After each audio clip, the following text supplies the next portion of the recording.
Assalamualaikum warahmatullahi wabarakatuh. Salam sejahtera bagi kita semua. Perkenalkan, nama saya Nichiko. Izinkan saya menjawab ujian akhir semester. Karena pada kesempatan ini saya akan menjelaskan mengenai hal-hal pentingnya yang harus diperhatikan dalam public speaking dan presentasi yang meliput aspek komunikasi verbal, komunikasi nonverbal, artikulasi dan juga intonasi suara, mengenal audiens serta aspek lainnya yang terkait. Yang pertama ada aspek komunikasi verbal. Komunikasi verbal merupakan penyampaian pesan melalui kata-kata baik secara lisan maupun tertulis. Dalam public speaking dan presentasi, pemilihan kata menjadi hal yang sangat penting karena kata-kata menentukan kejelasan makna yang diterima oleh audiens. Beberapa hal yang perlu diperhatikan dalam komunikasi verbal adalah penggunaan bahasa yang jelas, sistematis dan juga mudah dipahami. Struktur penyampaian harus tersusun dengan baik, dimulai dari pembukaan, isi hingga penutup. Hindari penggunaan istilah yang terlalu teknis apabila audiens tidak memiliki latar belakang yang sesuai. Selain itu, gunakan contoh konkret agar pesan lebih mudah dipahami dan tidak bersifat abstrak. Komunikasi verbal yang efektif akan membuat audiens menangkap inti pesan dengan tepat serta meminimaliskan terjadinya kesalahpahaman. 2. Aspek komunikasi nonverbal. Komunikasi nonverbal meliputi bahasa tubuh, ekspresi wajah, kontak mata, gerakan tangan, serta postur tubuh. Dalam praktiknya, komunikasi nonverbal seringkali lebih kuat pengaruhnya dibanding komunikasi verbal. Kontak mata menunjukkan kepercayaan diri dan membangunkan kedekatan dengan audiens. Postur tubuh yang tegak mencerminkan kesiapan dan profesionalitas.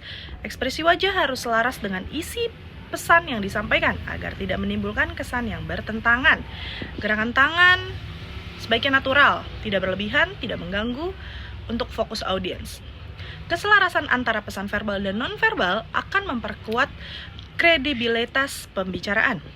Dan yang ketiga, aspek artikulasi dan juga intonasi suara. Artikulasi adalah kejelasan dalam pengucapan kata-kata, sedangkan intonasi adalah naik turunnya nada suara saat berbicara.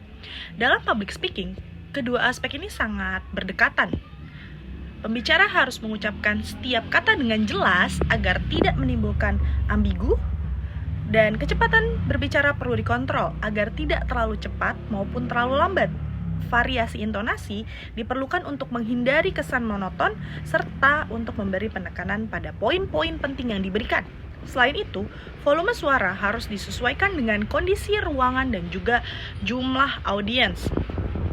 Penguasaan artikulasi dan juga intonasi akan membuat presentasi lebih hidup dan mudah dipahami. Dan yang keempat, aspek mengenal audiens. Mengenal audiens merupakan kunci keberhasilan dalam public speaking. Pembicara perlu memahami siapa audiensnya, latar belakang pendidikan, usia, profesi, bahkan kebutuhan atau harapan mereka. Dengan memahami audiens, pembicara dapat menyesuaikan gaya bahasa, misal kayak digunakan seperti formalitas, serta pendekatan komunikasi yang paling efektif. Presentasi yang relevan dengan kebutuhan audiens akan lebih mudah diterima dan memberikan dampak yang lebih besar. Yang kelima, aspek lainnya yang terkait. Selain aspek verbal, nonverbal, suara, audiens, terdapat beberapa faktor yang turut mengaruhi keberhasilan public speaking, yaitu penguasaan materi, manajemen waktu, penggunaan media pendukung, serta kepercayaan diri.